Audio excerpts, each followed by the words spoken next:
Right, thank you very much. Well, when I was learning biology, and again when I came into business, I learned a very simple maxim that stasis means death. Now that can sound terribly dramatic, but living organisms and businesses are dynamic entities, and that means they need to be constantly renewing themselves to stay alive or to stay viable. And that means they need to be fed. Now, it's easy when running a single-handed consultancy to take your foot off the accelerator when you hit your ceiling. You know, like, phew, my diary's full, most with regular clients I can count on. So I can coast along nicely now. And then complacency sets in, and the world changes and you and your business don't. Maybe it's so slow that you don't notice at first, um, or your largest client suddenly sells up and doesn't need you anymore, and your figures start to slide. Well, really, I would say before you get to that stage, is to have a strategy, a constant strategy of growth. Um, Now, there are lots of different business models that you can use to continually grow. Um,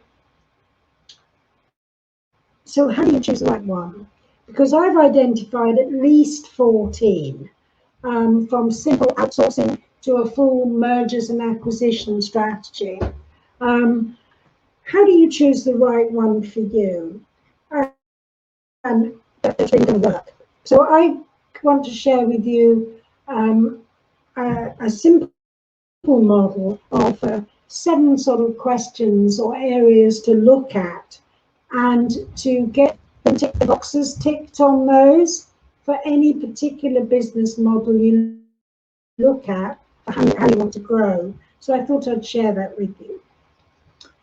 And it starts with your vision and your purpose. What do you want to achieve from this business, both for the business and your lifestyle?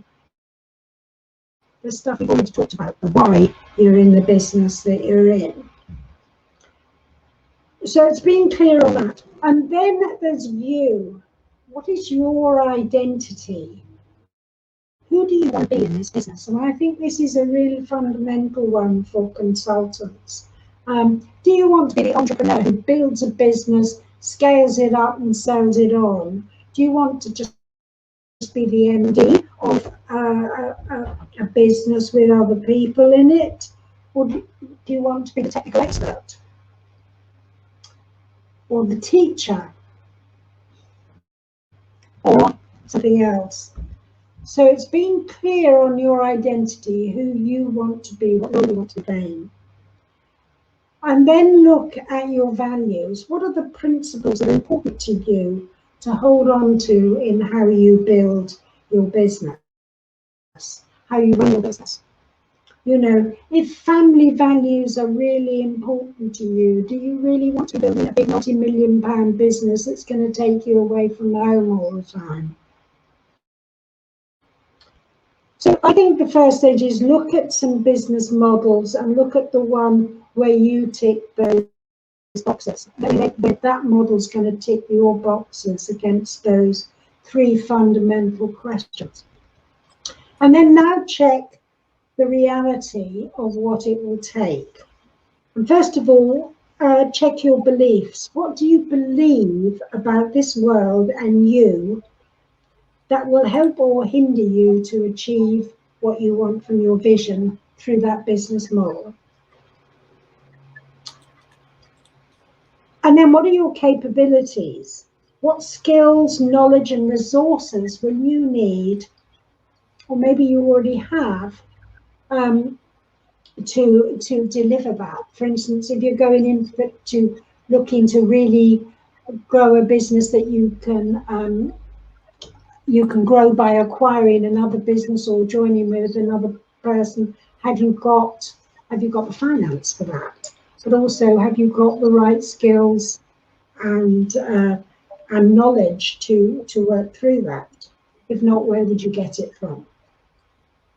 then is your behaviours, what you will actually have to do to make this vision come true. And are you willing to do that? And then last but not least is looking at the environment. And the environment is everything that isn't you. So it can be the practicalities of the physical environment. If you're going to grow your business to be bigger than you, do you need to move out of your spare bedroom office and get premises? Do you need to move? Do you need to be in a different part of the country? Do you need to travel abroad? All sorts of issues might arise.